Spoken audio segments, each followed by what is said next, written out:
hate running over fucking animals. We just fuck it, just reverse and see what happens. It won't crunch. Well, it will crunch. I don't think it's alive. It looks like it's curled up in there and died. It's not flat.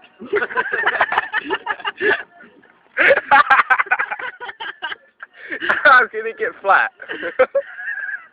You haven't run it over yet? Hold on a second, we'll see what happens when it falls. Yeah, just reverse it.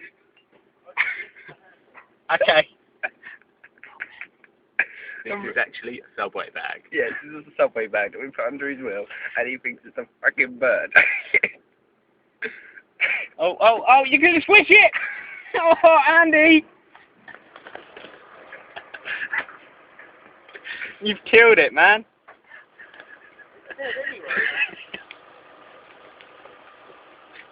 Oh.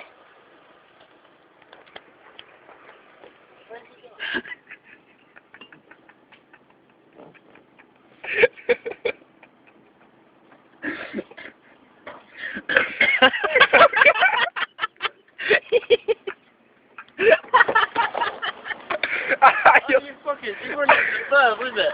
It's a Subway bag. We got you.